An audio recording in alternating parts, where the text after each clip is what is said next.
जीवन का एकमात्र सत्य है वो है मृत्यु। गीता के इस उपदेश में भगवान श्री कृष्ण ने यह बताया है कि इंसान को जन्म मरण के चक्र के बारे में जान लेना चाहिए, क्योंकि मनुष्य के जीवन का एकमात्र सच जो है वह मृत्यु है। क्योंकि जिस भी इंसान ने इस दुनिया में जन्म लिया है उसे एक न एक दिन इस संसार को छोड़कर जाना ही पड़ता है, और यही इस दुनिया का अटल सत्य है।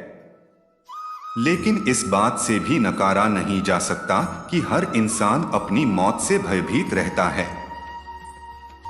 इसलिए मनुष्य को जीवन की अटल सच्चाई को जान लेना चाहिए और अपनी वर्तमान की खुशियां को भी खराब नहीं करना चाहिए। भगवान श्री कृष्ण ने इस उपदेश में यह बताया है कि क्रोध से मनुष्य को भ्रम पैदा होता है और भ्रम में वह अपनी बुद्धि का विनाश कर बैठता है।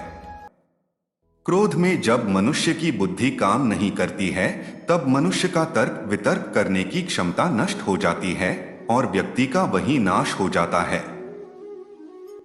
इसी तरह हर एक व्यक्ति को अपने गुस्से पर काबू करना सीखना चाहिए।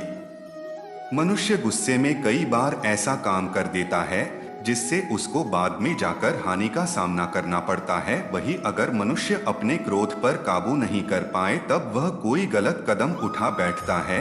जब भी मनुष्य के मन में क्रोध की भावना उत्पन्न होती है तब मनुष्य का मस्तिष्क काम करना बंद कर देता है और वह सही गलत का वह उचित फैसला नहीं ले पाता। इसलिए हमेशा मनुष्य को अपने क्रोध को काबू में रखना चाहिए और अपने मन को शांत रखना चाहिए, क्योंकि गुस्से में लिया गया फैसला आपको गहरी क्षति पहुंचा सकता है। गीता में श्री कृष्ण कहते हैं कि किसी भी इंसान का पतन उस समय शुरू हो जाता है जब वो अपनों को गिराने की सलाह गैरों से लेना शुरू कर देता है। गीता में लिखा है, सरल व्यक्ति के साथ किया गया छल आपकी बर्बादी के सारे द्वार खोल देता है। चाहे आप कितने भी बड़ी शतरंज के खिलाड़ी क्यों ना हो, कर्मों की चपेट से कौन बचा है? जिसने जैसा करा है उसने वैसा भरा है। श्री कृष्ण के अनुसार किसी का साथ ना मिलने पर कभी भी निराश नहीं होना चाहिए, क्योंकि कोई दे या ना दे, ईश्वर हर मुश्किल घड़ी में साथ देता है। जब अत्याचारों को मुस्कुराकर सहा जाता है तो उस इंसान का बदला भगवान स्वयं लेते हैं। गीता में श्री कृष्ण कहते हैं कि मनुष्य को कभी भी अहंकार नहीं करना चाहिए। अहंकार मनुष्य से वह सब करवाता है जो उसके लिए सही नहीं है।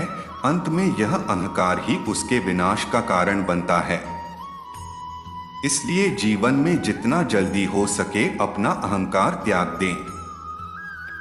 श्रीमद् भागवत गीता में भगवान कृष्ण के उपदेशों का वर्णन है। गीता के ये उपदेश श्री कृष्ण ने महाभारत युद्ध के दौरान अर्जुन को दिए थे। गीता में दिए उपदेश आज भी उतने ही प्रासंगिक हैं और मनुष्य को जीवन जीने की सही राह दिखाते हैं। गीता की बातों को जीवन में अपनाने से व्यक्ति को खूब तरक्की मिलती है। गीता एकमात्र ऐसा ग्रंथ है जो मानव को जीने का ढंग सिखाता है। गीता जीवन में धर्म, कर्म और प्रेम का पाठ पढ़ाती है। गीता में श्री कृष्ण ने ऐसे व्यक्तियों की पहचान बताई है जो कभी किसी के साथ छल नहीं करते हैं। गीता में श्री कृष्ण कहते हैं, जो व्यक्ति स्पष्ट और सीधी बात करता है उसकी वाणी कठोर जरूर होती है, लेकिन वह कभी किसी के साथ छल नहीं करता। गीता में लिखा है, सबसे समझदार और स्थिर बुद्धि वाला व्यक्ति वही है जो सफलता मिलने पर अहंकार में नहीं आता और विफलता में गम में नहीं डूब जाता। गीता के अनुसार अपने द्वारा कहे गए शब्दों को सुंदर रखिए, क्योंकि व्यक्ति चले जाते हैं परंतु उनके कहे शब्द रह जाते हैं। नेत्र केवल हमें दृष्टि प्रदान करते हैं, परंतु हम कब किस में क्या देखते हैं ये हमारी भावनाओं पर निर्भर करता है। श्री कृष्ण ने कहा है, कमजोर तब रुकते हैं जब वे थक जाते हैं और विजेता तब रुकते हैं जब वह जीत जाते हैं। गीता में लिखा है, मौन अच्छा है परंतु अन्याय हो तब नहीं। श्रीमद् भागवत गीता की बातों को अपनाने से जीवन सुधरने लगता है। इसका अनुसरण करने से व्यक्ति के अंदर से ईर्ष्या की भावना खत्म होती है। आइए जानते हैं श्री कृष्ण के उपदेशों के बारे में। श्रीमद् भागवत गीता में श्री कृष्ण कहते हैं कि यदि किसी काम को करने में डर लगे तो याद रखना यह संकेत है कि आपका काम वाकई में बहादुरी से भरा हुआ है। गीता के अनुसार नेत्र केवल हमें दृष्टि प्रदान करते हैं, परंतु हम कब किस में क्या देखते हैं, ये हमारी भावनाओं पर निर्भर करता है। श्री कृष्ण कहते हैं कि मनुष्य को स्वयं को ईश्वर में लीन कर देना चाहिए। ईश्वर के सिवाय मनुष्य का कोई नहीं होता है।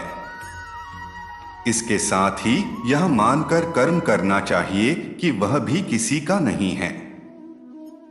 भोग से मिलने वाला सुख क्षणिक होता है, जबकि त्याग में स्थायी आनंद मिलता है। श्री कृष्ण कहते हैं कि सत्संग ईश्वर की कृपा से मिलता है, परंतु कुसंगति में भी मनुष्य अपने कर्मों से पड़ता है। गीता के अनुसार जीत और हार आपकी सोच पर निर्भर करती हैं। मान लो तो हार होगी और ठान लो तो जीत होगी।